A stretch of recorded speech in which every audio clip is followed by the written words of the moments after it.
asem so a truth to be told oman ni sikasem ayebasa truth to be told yenhu ba bi ayemfa oman ni sikasem emfanfa truth to be told ye bobosia ahodo nso oman no hu emfaso truth to be told ye di sika ahodo nyina enso so yenim ba bi aye di sika no efa truth to be told enema nyina asai ewo oman yi mu enema nso nyina asai nyina so bo kese na efa sika ahodo a ewo oman yi mu obosia ahodo ewo oman yi mu edian ni edi sika ahodo ni nyina etumi eye enema ahodo a enkoye oman yi mu nyina efa sika ahodo a ye de efata as oman ansa na yakoye de ehia eniti ama oman ni mu ayedin okoka yese menka eyaman yosem but anyway and it will not stop us from telling the truth.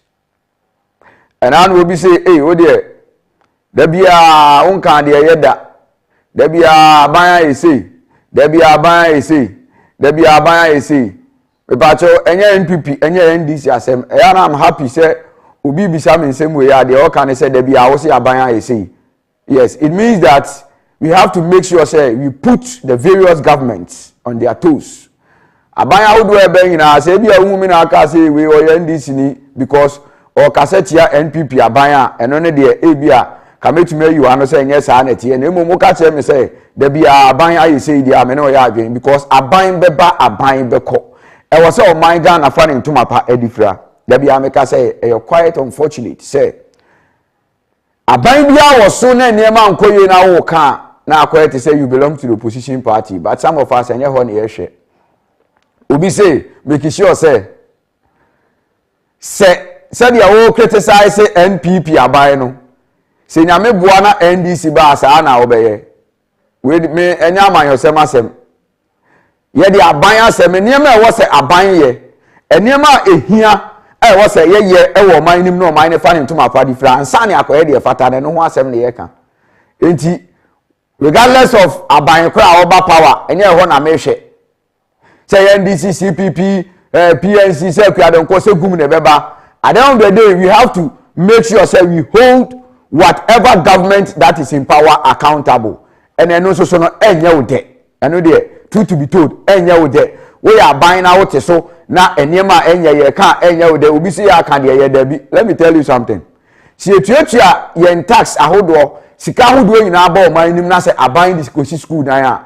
Enye force say tension obeka say aban ya ade because na adwuma o so ya no pay so udware na ukọ adwuma ukodu a boss nka nche say wa ya ade say wa ba adwuma o because eye adwuma that is what you are being paid for o so there say ukọ adwuma na ukọ ye de adwuma say adwuma hye o say ye ehu hia say do eye good say obebo ni pa aba so why not but enye nse wo ye ade e wo say wo ye ade ye wo adwuma ye tua wo ho ka ade ye wo adwuma enu any wo talent here certain positions o occupy no ya ehun hia say bebo aba so enye force but see a more position be a more degree na you expect be be free wo na ade na you expect no eye because of sa ade ni nti ne de sa degree ne ma wa say wa anye sa de kro na ye wo hu kwan bia say criticize o eno de ye wa say de enti he na waka asem no sa aban ko si school da ya na say ya nkase aban ya ade a enye force aban ya said yes o school dan sa aban tu adwuma efo akatuem ne yanka se wa ya ade enye force aban ya said yes o say ebre na ye woni mu ye wa hia brem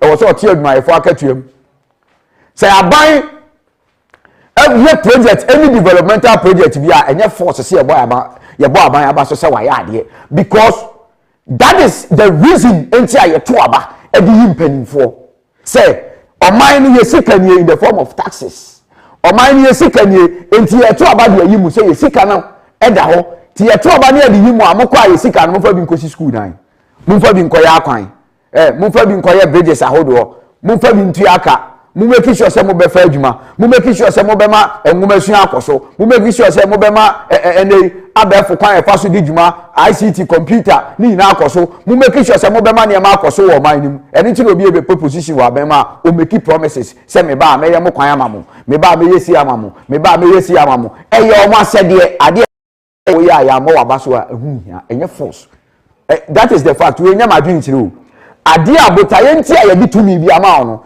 so on fulfill sa abotaye na enye force se ye bo aba so what you say enye force se ye bo aba so na emom botaye nti a ye di uko ba bi no se wanye sa abotaye na ebia mi gina he na Ghana fo nyina nya gide o mu pache mo ma ha nya di ma me pache mo amoye ko no mu nya botaye nti a ye yi position bi ye di uko position bi no se mi gina ha na ye se okay ade echi a me nko ebia maba me pese me benya position bi wa bem na maba o me ba aha me di school dan be ba ha ska ho me ba ha me ye kwan ni me ba ha me ye bridge me ba ha ye di nsuo be ba ha ye di nkane be ba ha na o manfo ni nya gidie wo me mu na o moto aba ma me a tie ni o me ba e wo se promises na kwan na me ka se me ye ni na enu nti na o manfo to aba ma me enti me ba na me fulfill sa promises ni na ehu hia se obi abeka se ma ya ade ya mama ba so onye force na mo me ba na sa promises no man fulfill man go by promises na enu no de the people have every right to criticize me because that was the reason enti a ye to aba de ma me na ye san de o man sika share me sem enti aban be ko enadu na na adodan ko akufo ado so enti ye ka ye bebo ni din ye mo CPP mo mahama e mo Rollins mo akufo din na ado ne na panfo na tie adwa so enti MPP amanyoku ati adwa so ne no omo ne ye bebo omo tiri so omo ne ye bebo omo pampa so enti tie ni o nyansafo enti ya ba beto aba ye hyehyɛ bo ahodo bebre eno achi ye tua to de ma empanifo eno achi ye tua omoka de nti ye tua omoka ne se monko na munyi sika we na monfa nko ye adwuma we monfa ni di na oman ni sika da ho monfa mo oman ni 2 point ye na na de obi esku enye ayi but so mo bana de wo so mo ye no ma anya dia we have every right as citizens to criticize them because that is the reason tia ye de omko aban mu enti ya me mfa anya ama yosem 20 budget over the years from 2016 by a kind budget is na me aduma enne yes say ba be kind budget me bi say we expectation is say enema ben na wo pese wo ti e wo budget nim budget reading kind of foriata ewom emrase bebiafo ne bi say foriata na e be kan o mo ntena wo nya ade but that is not where I want to go anopa de me bi say wo ye Ghana ni edien na wo fi say e wo say budget no ebem Edian na wo hwe ni mu say ye beka wo budget nim ahead of next year na ye de be ye adwuma because over the years ye ready budget ready not even a single budget na be ba obete say aban criticize ne ho anase obete say aban accept admit say eniema majority of the things na ankoye wo ye Ghana ni awunim say ye krom ana yete no for about 4-5 years now eniema bebre wo krom anoma enkoye but edu budget regional ne ya fa kwan bi so ahye niema na tade ne ya spice niema no e de ntina tum ne ya ne kama na ya de into budget ahodo bia ya kan bia no ohwe budget na few things bi na say ye kan say ye nkan ye all majority of the things na ye kan ye ma ne ye de but at the end of the day budget ahodo ya kan wo krom anyina even me dey call 2019 2020 2021 ebe see 2022 ye be borrow next year just about 3-4 years ye di wuram kura ho no mo a you realize say enema bebre ho no ma ye bobo so aye nye previously ye bobo one district one factory one village one dam again 1 million one constituency mo can be to the extent say ye baba be tua what do you call it amanfo bi mo rent ebi kura to me say ade ama wo mo ni na na wom bi ya nten ho asem minim nipa etua no rent man wo krum ha but you pay attention to it you pay attention to one district one factory one village one dam 1 million one constituency and you know meaning the number of constituencies are any sa 1 million one constituency no ye dey ama wo mo meaning the number of district villages are then answer the number of districts are one district one factory no ye dey sa niam ani na e dey ama wo mo meaning district how do we krum anoma ya mo because 2016 year my say one district one factory how many districts and I any ewo kromo anum say and how many districts and any year ka say because I can't buy 2 years now oko it for the period of 8 years no 6 years into districts na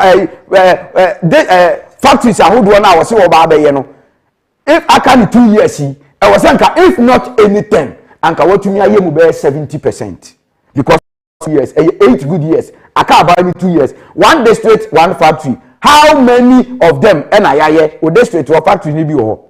Village or no dam wo. And you guys not anything. Or think a district, district be even 70% of the various districts. Oh my God, I was saying Kayenya factories 70%. After so dams, villages are oh my God, I was saying Kayenya dams about 70%. You who say abandoned to me and 30 no krana why. But this is the case. One district, one factory, it is less than 10%. One village, one dam, it is less than 10%. What I say? 1 million, one constituency, and no crowd you maintain once. Say constituency paying your man $1 million. Say this is the promise I promise here. Into over the years, you're reading budget, manifestos, you're campaigns, I would do and so still nani in Yajuma. Wanna pay your baba the kind be. I'm sure they find live or active TV. Your baba the kind budget led by Ken Ufuriata as he speak now. But until I yet here and they say, TNU, allegedly, you see Ken Ufuriata. I can't budget in you. The best also say, I am sorry. I can't continue as the finance minister.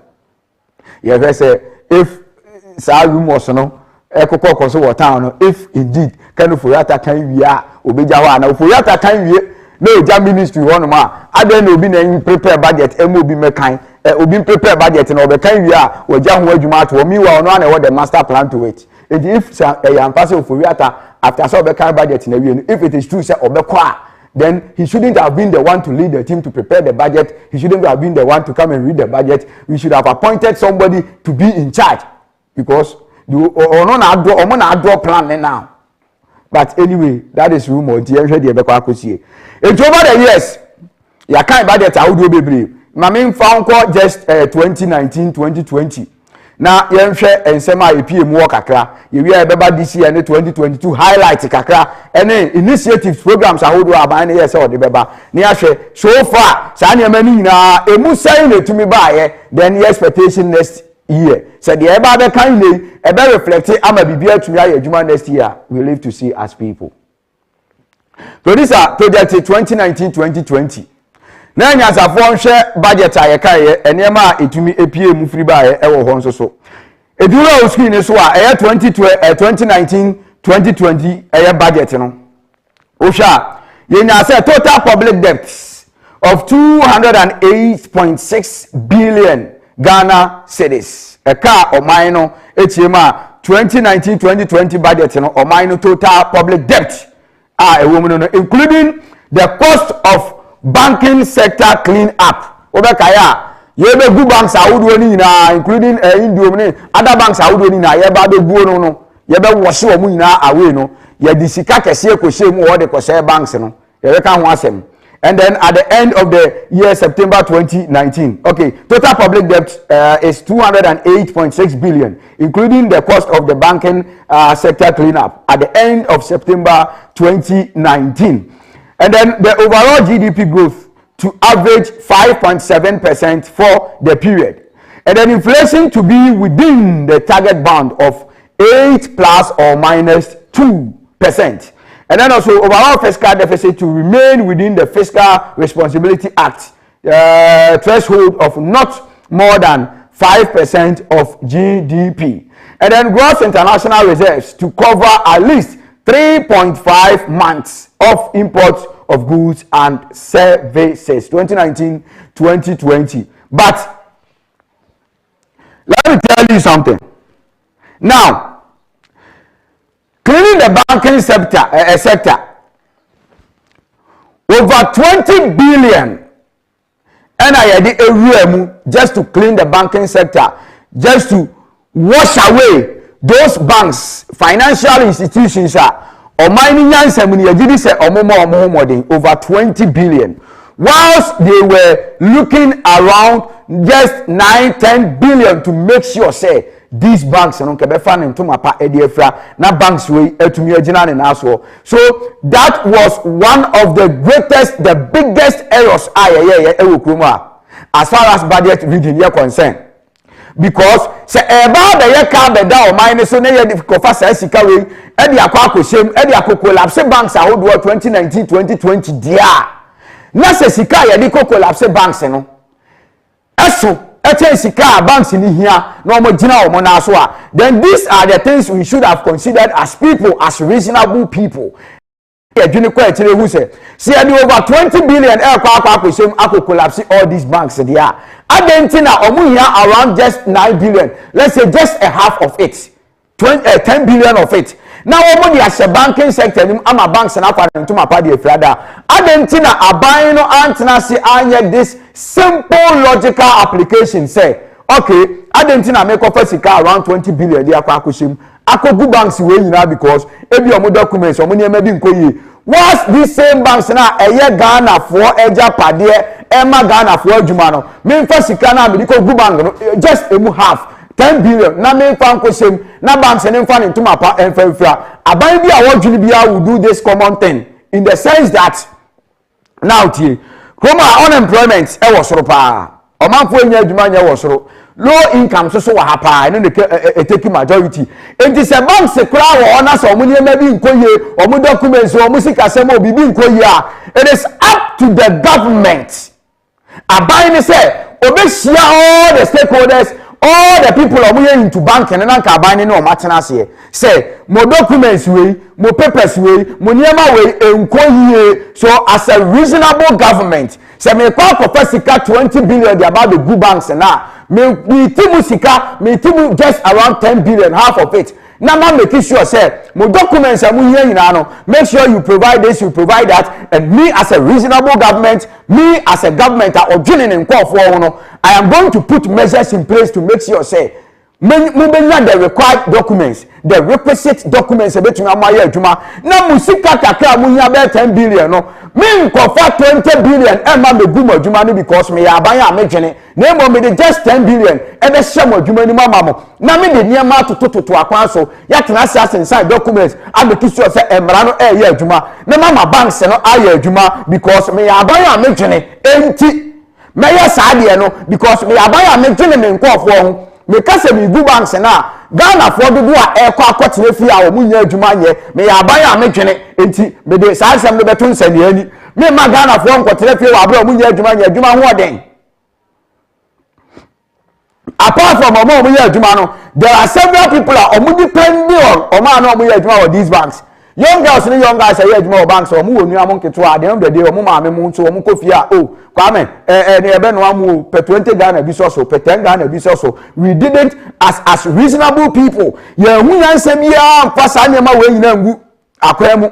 I'm making sure say we are thinking about the ordinary Ghanaian now. Adwuma ni honti when you adwuma bi ya the end of the day onya 1,800 Ghana cedis no na mom ye di sika kase be kwa kugu banks no abia the same banks na ye di sika ketewa bi e na betumi ama banks na fa ntoma apade afira na nka o man no mpuntu atumi akoso and me the way example GN banks number of branches are nipa dodo na GN bank tokuro bia ni oban Ghana mu a na GN bank ebi ni tokuro bia ni ho. Mention it. Area just around your area, GN Bank or Tokobia will be from woman Ghana and GN Bank. It is a GN Bank, made an example. The new maybe crying here. A buying support no. Nanka young family and Yejuman Krata, Yensen San Bibiananka buying support for the sake of Ghana for an year Juma or GN Bank Sinti. But will be any reason. Oh, among documents yet, or music as among Gonkai, near Kotam Sikakasi around 20 billion, the Aquacosim, near good banks in Ina,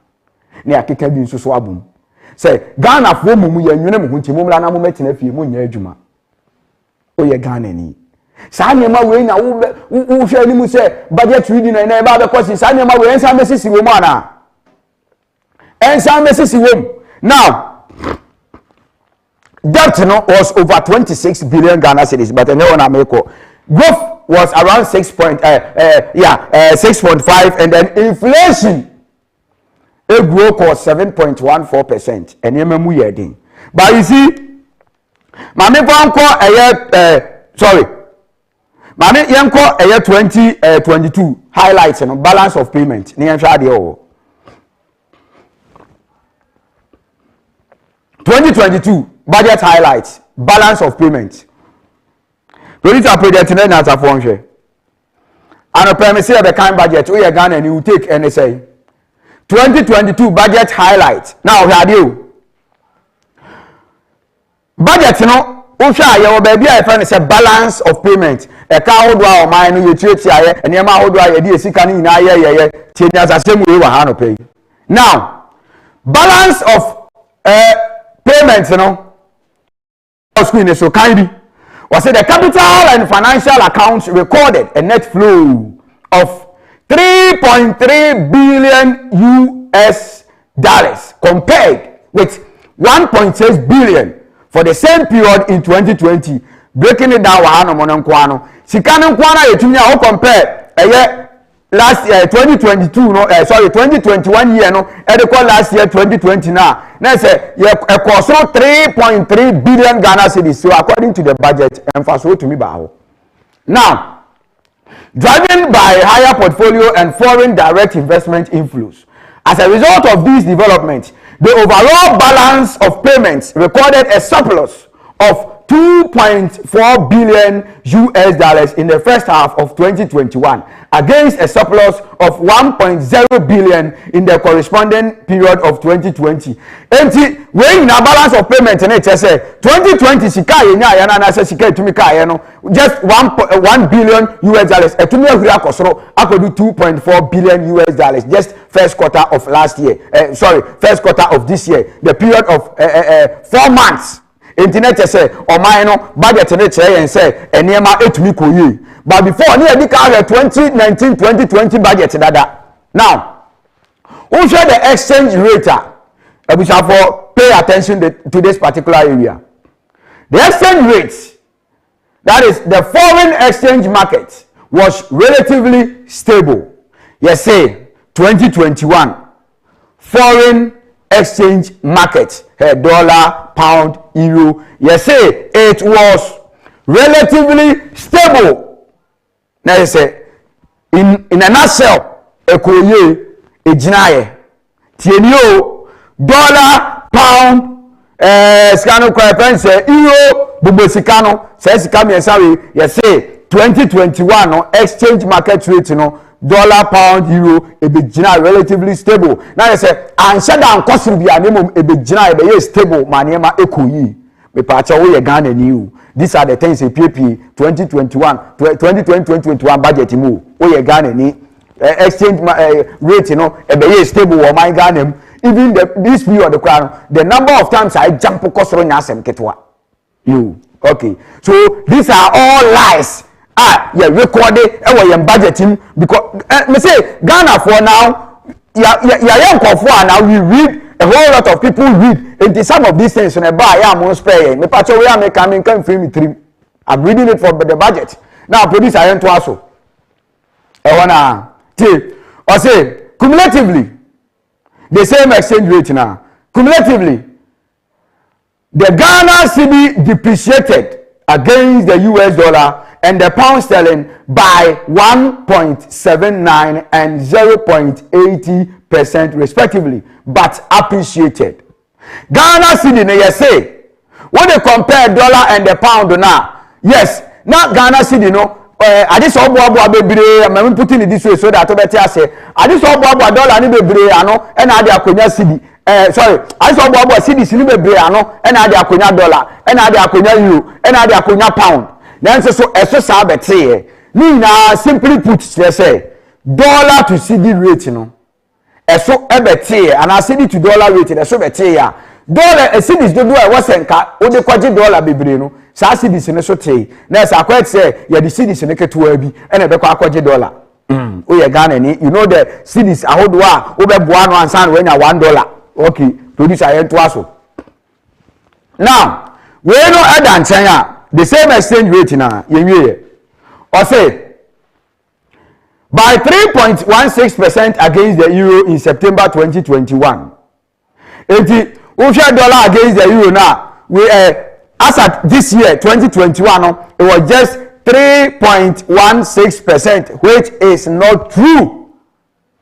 Dollar, euro, pound, more than 70%. We are Ghana ni $1 say. $1 how the Ghana cedi say as of September this year. $1 what the call euro say as of September this year. $1 how the call pound say as of September this year. more than 70%. A kokra, a chumkra.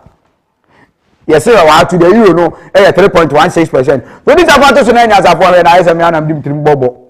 Now, in September 2021, now this compare with depreciation of 297, 0.19 and 7.19% of the US dollar, pound sterling and euro respectively over the same period in 2021. It is not true.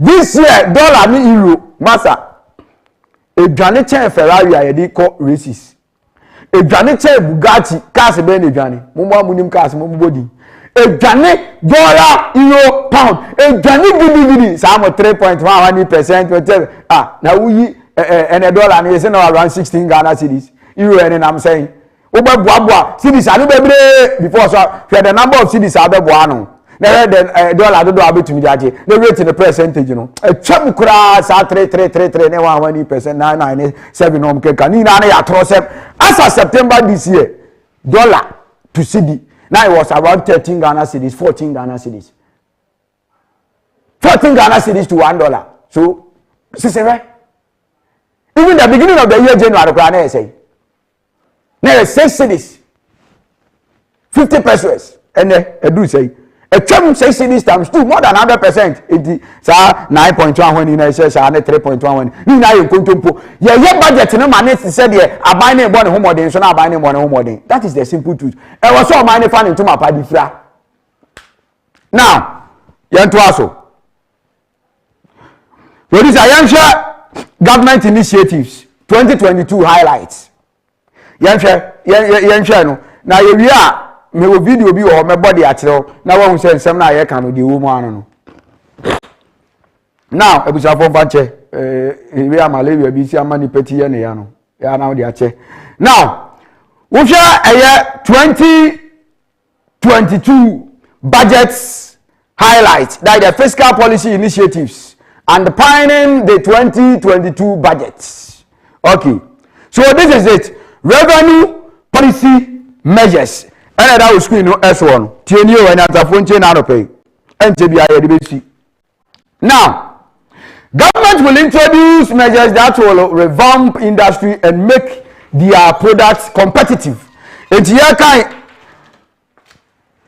abano ne ka che yen say 2022 aban de se ya ho no bebre e ba be bua kwanso se da be ya o mining industries your factories ni ade ebetumi afa ne ntoma pa e de afira se de be ya sika betumi aba o mining na adwuma sem bibia nso so atumi akonkan e reflect 2021 budget e de ka asase mo che say 2022 these are the things about happen in various industries and near my products including international market abai about the revampono abai the no ba be shemu ya to near my amana ye adwuma fa into mapa de afira ye seti 2021 budget ahead of 2022 that's the revenue policy measures in him me pa chaw ene saying the city o ye Ghana ni make assumption now was it to consolidate gains and expand production in the industry?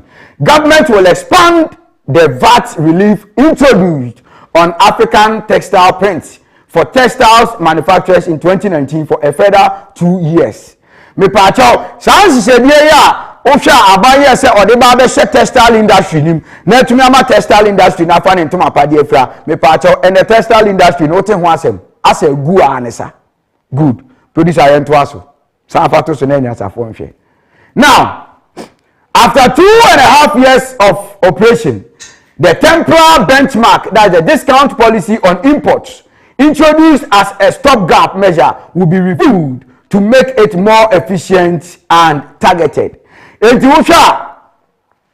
various policies, and within the period of how many years? The period of 2.5 years. It is going to be a benchmark, a discount to bet me so that it will be reviewed to make it more effective. Yeti hey sa policies no enye adwuma. Now, yanto aso reduction in withholding tax rates for sale of unprocessed gold by small scale miners on whom the incidence of tax force from 3% to 1.5%.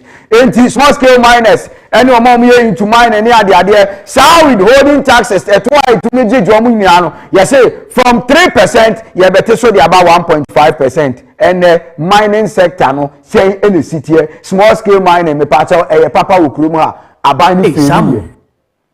To this I am also. Now you am caught the government through the same thing, pass here.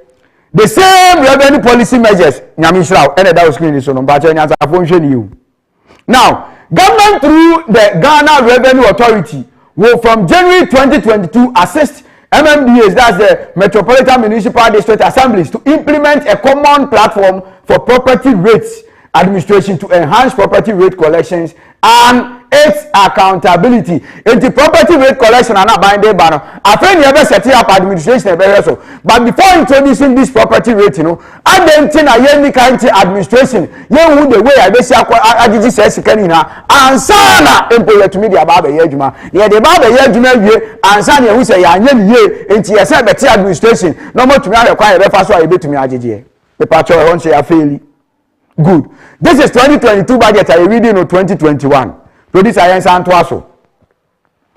Yet the Chroma the case from 1st January 2022. Fees and charges will be subject to automatic coincident with the annual average inflation. Now the twaso the case tolls on all public roads and bridges abolished effective immediately the budget is approved. It's a better chair and say 2022. Yet the budget in 2 months in road tolls. You become. Which Chroma road tolls you term. But road tolls also have one major idea. Na ebisika edebre my Ghana. You be term. Now you need baby you can just free. Now, introduction of an electronic transaction levy or e-levy on all electronic transactions to when the tax net and rope in the informal sector. The levy will cover mobile money payments, bank transfers, blah blah blah blah blah blah, rate of 1.5%. So this will take effect 1st February 2022. Yabeka e-levy asem etumi eche okroma anim sei. Yabeka e-levy asem kire e okroma.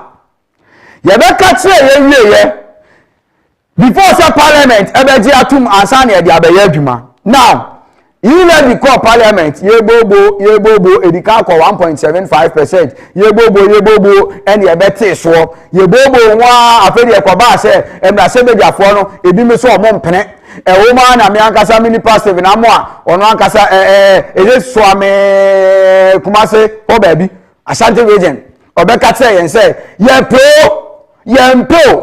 yebeji e-levy atumo ye ni e-levy ntumo eye MPP aban ene woso enti de ompe no mbe e-levy no ye be pass it.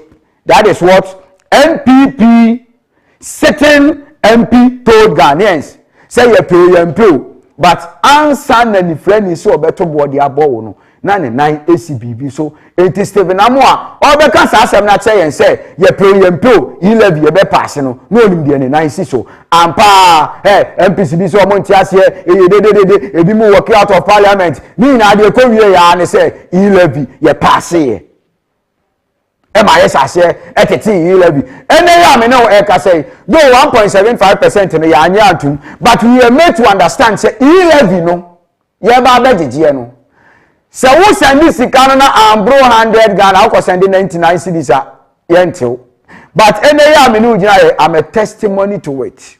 Ebi mu so on mo so mo de mo ya yente o obi kra say wo send 100 Ghana kra yente no obi to osumi send 150 bi wo ha yente no obi so say wo send 20 Ghana bi wo ha yente no me am a testimony ma send sika 20 Ghana 10 Ghana 50 Ghana the same day wa bia the whole day me nyan send hwe em obia em ayete me e-levy. There are other people almost say almost send sika even every 100 Ghana yanti omo e-levy. Simply put, yeti ebimu, yanti ebimu. Ema ye be accept ma ye ka say, o ma unnecessarily yatiti omu ina no. Ye be what do we call it? Ye be san so reverse omusika no e de ama omu back. Ye be refund omusika no de ama omu back. Minim se ebimu ye refund mo ma. Me dey actually the thing me sending 50 Ghana, 30 Ghana. The whole day me sending sika 100 Ghana. But 50-20 Ghana na yati me levy ye refund me de ma me ni maybe how they refund the ama wa phone ye me no na issue nti I can't conclude on that, but the reality is that ebi mo say almost send there yeti o mo less than 100 Ghana, whereas the whole day could be on send this cannot send less than 100 yeti me levy ebi mo so say almost send more than 100 kwa yenti o mo ni na ni say levy na ankasa na ye de ba ye no, it wasn't planned properly. If these are the issues surrounding E11 there, and the E11 ye dey ba no ye ni boja enti if there's a number can say ye pay po NPP aban na was ye be, you know, if it is something to write home about there, then indicators say what E11 we hu nyina no, as far as obi so send less than 100 Ghana na ate no, obi so send more than 100 Ghana yenti no, then it means that E11 na ankasa no ya planning here ye sorry ya and ye dey buy you because ya buy na was so. But it is something that I can transfer near planet ni year and here living in a man for to me because near tia over the years. Now you will be papa bia a 2 hour one you tiano or man paying for this can yamatim before yakwaya engine you tia to us anet here because yeah before say the child to mukrano baby I told you to one I did this kind of crown baby all my quaning ye elho. Oti asebe nya ma yourself jeje abreso besi kofo abreso meals abreso mahama abreso aba besi na do breso road to ho ba bi ejina digi to butu na ejina digi scan kwa no bebre on me kwa nye ya kwa ho do bebre enye okrom asoso na digi roto nsusi kan ye de ye kwa ye de maintain kwa eso na ya kwa ne nye kwa ni tutu aye nye enti levy ye tia taxes over the years ye who taxes ni na so mfa so. That is how come a levy ba na Ghana for nyintum. That is simple because so kwa ma no taxes no omu tia papa UK US ne ade omu tia taxes but they don't complain because of two things. Tieni you o kwa ma no ma me fa we ento me ba na me be yi video bi a che one ade asi o kwa ma no ye tia taxes bebre Ghana dey say tia tax. That is the simple truth. You see, Ghana in tax you. Made them in 2 coin, but only will be our 2 coin. Unu ya bin kobisa wa unu obi a ujini die bia. Yes, of course. Let me put it that way. Obi a ujini die bisanse taxes or mutia. I'm telling you, taxes are UK futia. Taxes are US futia. Ebete unsa ebi mutia as far as 45%. Ebi mutia as far as 30%. Enye ketwa.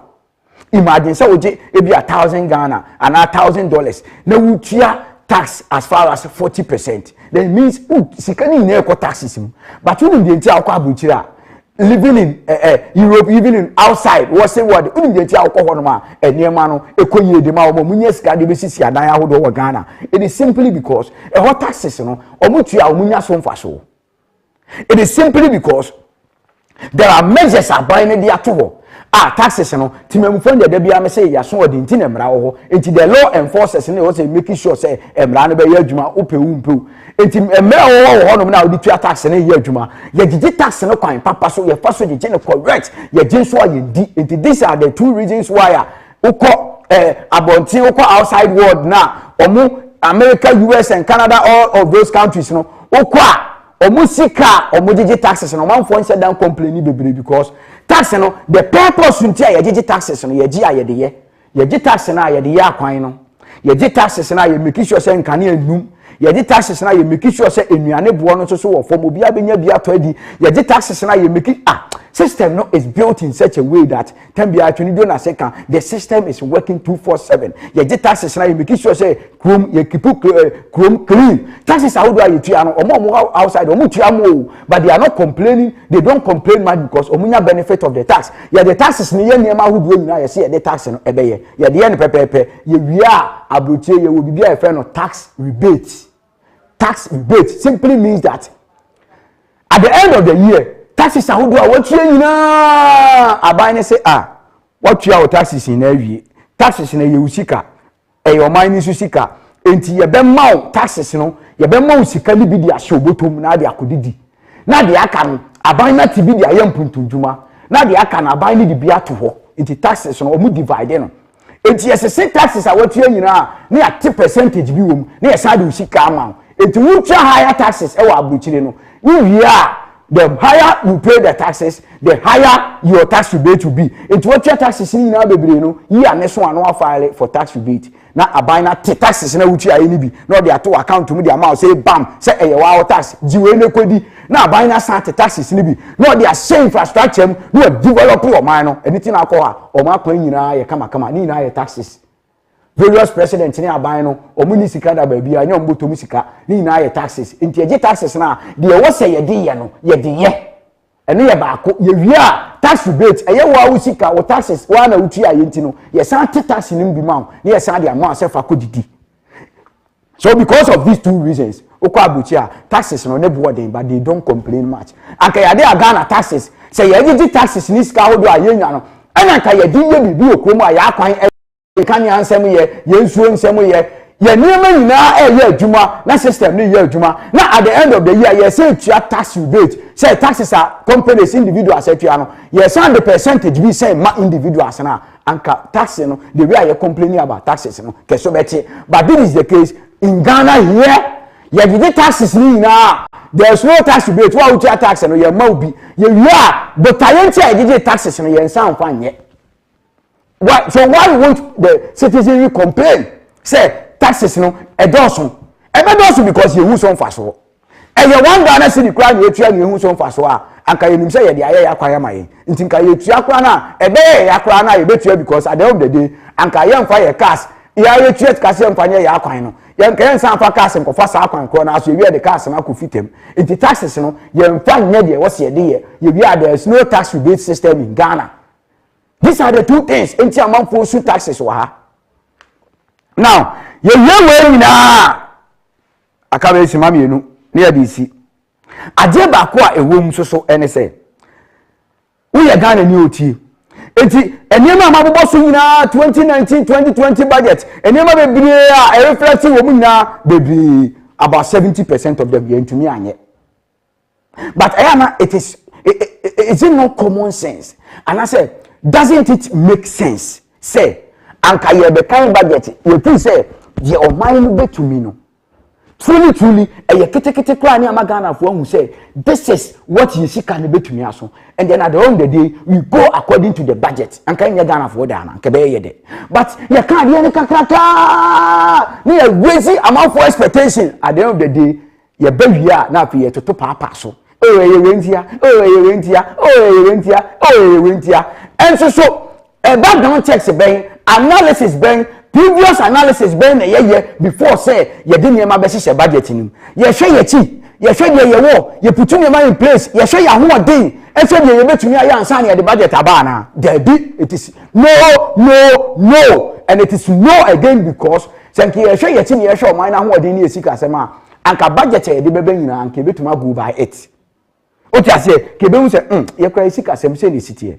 At the end of the year, and budget, yes, and then I see Casamun, you say, Bina, and to get to everywhere you bet to me. Let the people understand. No more exaggerating budget. Not my formal raise amount for expectation. As if said, after budget reading and approval, or my name, Dania, you answer, you view ya. Now, Giagunema, become budget into me yet.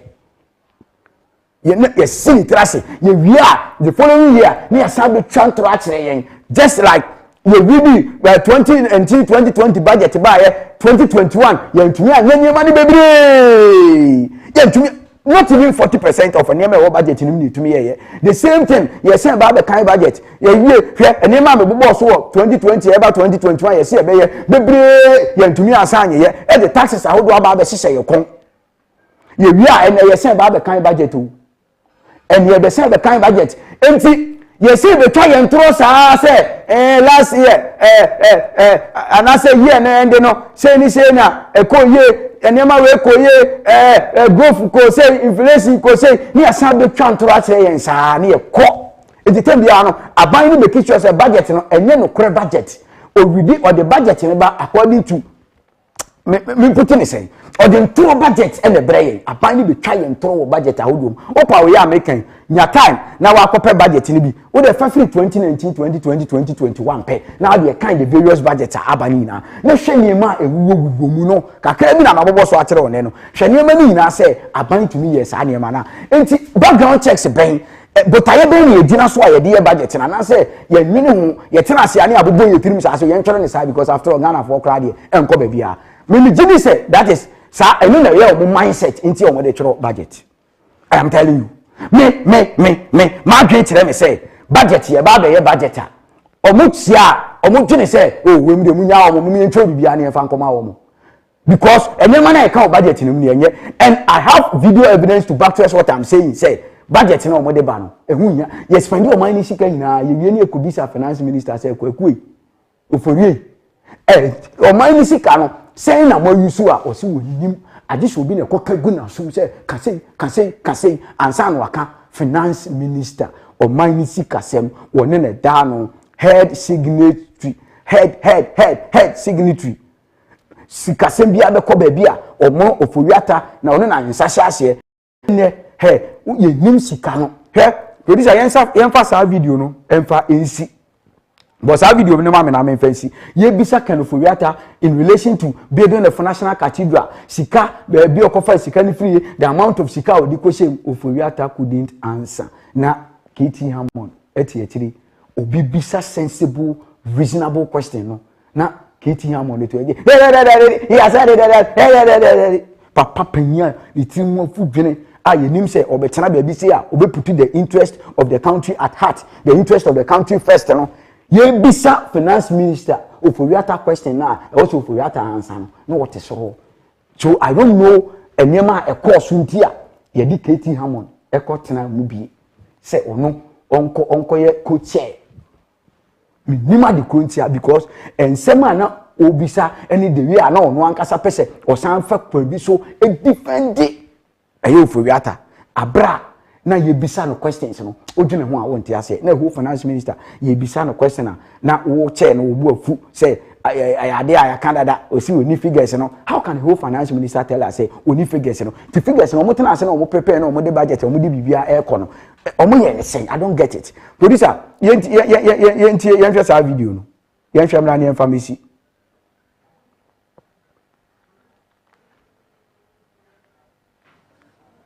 Co-chair, the minister mentioned in his response on page 7 that the money was taken from what he referred to as a contingency vote. And my question is whether all the approved amounts have found expression in the budget subsequent to that, because usually this is an emergency or an ad hoc, but this appears to be an ongoing expense. Has this found expression anywhere? Has this found expression anywhere in the budget, in subsequent budgets that the minister has presented to the House?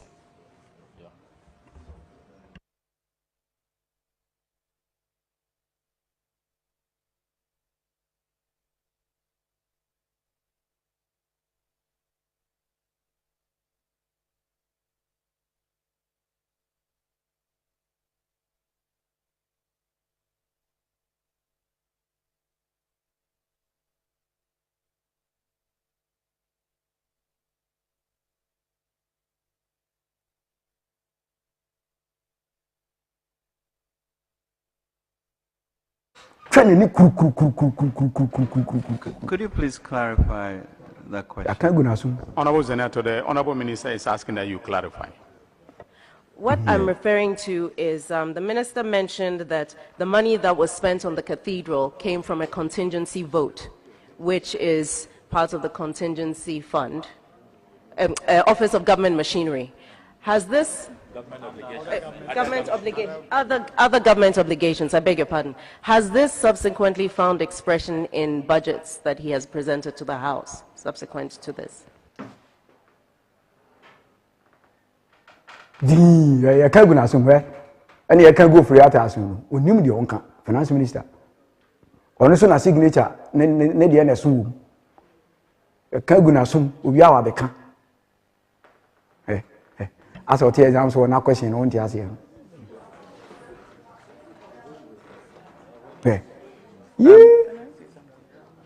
Honorable Minister. Madam Co-Chairs, thank you very much. It hasn't found the expression that the Honorable... Are you listening? MP, it's. Producer, Ifris, But I think when we look. Ifris was him.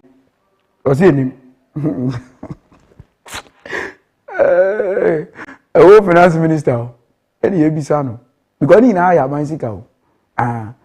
Whichever conference you free my bani na your mind Ghana, any Ebisano. Say, budgets are good winning a hand funna, payment winning, and reflect and I can't ask him.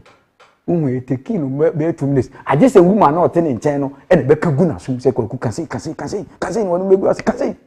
No, fast. And son over Casa. It's a whole finance minister. What is your mind? See, card you signature at Totoso. Ye bisawa. Nanka that one particular video bia. Ye said bisano bimuno. Katie Hammond, Bemu Becasa, Canada, on be said some questions. Or no mom, Katie Hammond, okay, so we MPP for. Ebushaya Fancy na Cassie, dear Chida, finance minister, and in 10 days, we are Ghana ni. About the kind of expectation, they say, you say about the kind of budget, maybe a young boy next year, so no one that's all on one. You be beside and say, hey, Koku, wait for him, or to second team, Madame and Quantira, or church, and any Saturday or exam rooms, question won't me and son one year. Young fancy, it was expectation and a budget. Mr. Send messages I hold off a number and a dash screen so now. You better ask a newspaper review. A genuine, a J. Boating, or bear kindly na Mr. Seneso. A genuine bear kindly na Yede Atwaso Ediama. Maybe they are not clement, the youth advocate. Truth will always defeat lies. And then we made 7 p.m. sharp is this Ghana. Nana Otu Dakun. And then Otijumedi and so CTV morning show host. And Empire Victor, you have a bold manager party. I Tony na production queen na me was abawa to me jina camera na teaching chimno edema and so na Daniel Kokudan also shoot to me boy was still production me that was a slow as usual master producer oh boy Moses too sweet that also shoot to me boy Emma bibia to me ekoso ma me na no na se me ba na ejenim eje Boating the chief driver of Active Morning Show and Safwani in Ekutano no abeg na yetumi ato aso producer ampede oye no enti so oye Ghana ni wadwuma oye wa na mo awutu nsusue no onema nyina no se eboa ama oman no afa ne ntuma pade afira nyame ontua woka oye Ghana ni wadwuma oye nsusue no wa na mo nyina se moa ema oman no enkoso a onsu nyame ontua woka obi dwuma bi a oye okromo bia se eboa se emoa nyame ontua obiaka se de na dwuma sitie Zambam